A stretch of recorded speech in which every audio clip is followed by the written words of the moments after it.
Assalamualaikum warahmatullahi wabarakatuh.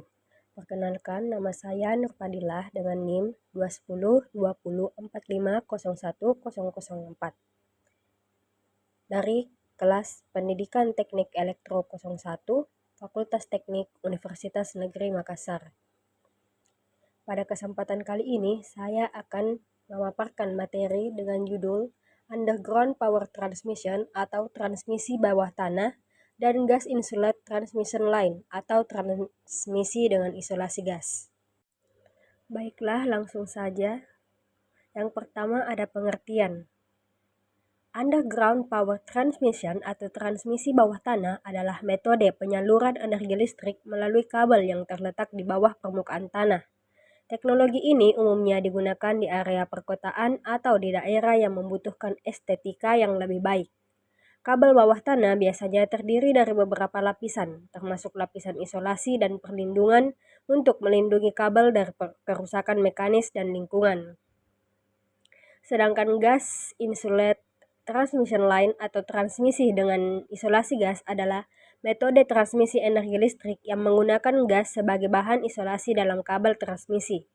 Gaya yang biasa digunakan adalah sulfur hexafluorid atau SF6 karena memiliki sifat isolasi yang sangat baik. Teknologi ini umumnya digunakan untuk transmisi jarak jauh dan memiliki kapasitas yang lebih tinggi daripada kabel konvensional. Selanjutnya ada kelebihan dan kekurangan.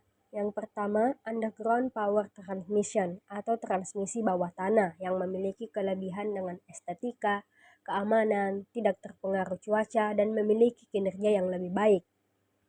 Serta memiliki kekurangan yaitu biaya tinggi, keterbatasan kapasitas, dan kesulitan perbaikan. Yang kedua, gas insulate transmission line atau transmisi dengan isolasi gas. Dengan kelebihannya, memiliki kapasitas yang tinggi, kompak, keandalan yang tinggi, dan tidak terpengaruh cuaca.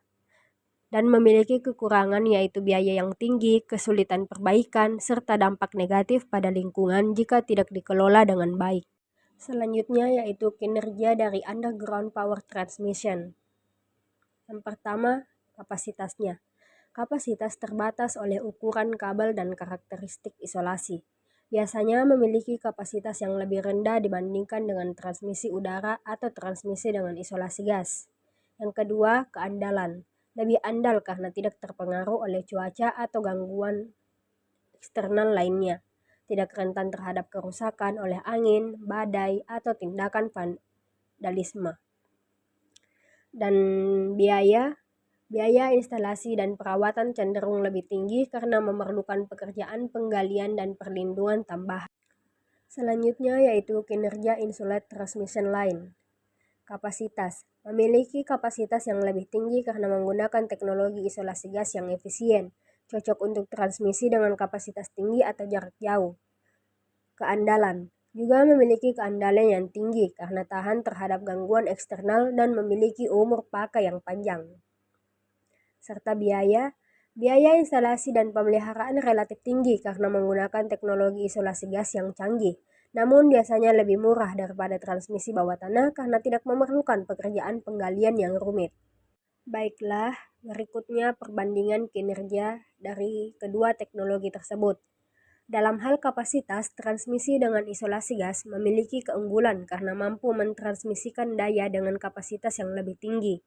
Namun dalam hal keandalan, baik transmisi bawah tanah maupun transmisi dengan isolasi gas memiliki keandalan yang tinggi.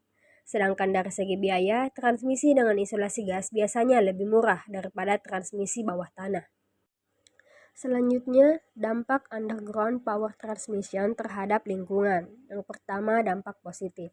Mengurangi visual dan estetika negatif dari tiang listrik dan kabel udara, sehingga dapat meningkatkan kualitas lingkungan perkotaan. Sedangkan negatifnya, memerlukan penggalian tanah yang dapat merusak ekosistem tanah, mengganggu tanaman dan hewan yang ada di sekitarnya. Penggunaan bahan isolasi yang tidak ramah lingkungan juga dapat menjadi masalah. Dan yang terakhir, dampak insulate transmission line terhadap lingkungan. Yang pertama, dampak positifnya.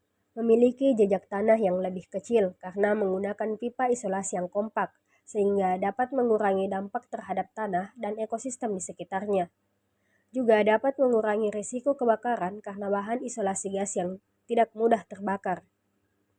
Sedangkan dampak negatifnya yaitu penggunaan gas isolasi seperti sulfur heksafluorid atau SF6 dapat memiliki dampak negatif pada lingkungan jika tidak dikelola dengan baik, karena SF6 merupakan gas rumah kaca yang sangat kuat dan dapat berkontribusi terhadap pemanasan global. Baiklah, itulah tadi pemaparan materi dari saya mengenai underground power transmission atau transmisi bawah tanah dan gas insulate transmission line atau transmisi dengan isolasi gas. Kurangnya mohon dimaafkan. Wabillahi taufik wal hidayah. Wassalamualaikum warahmatullahi wabarakatuh. Terima kasih.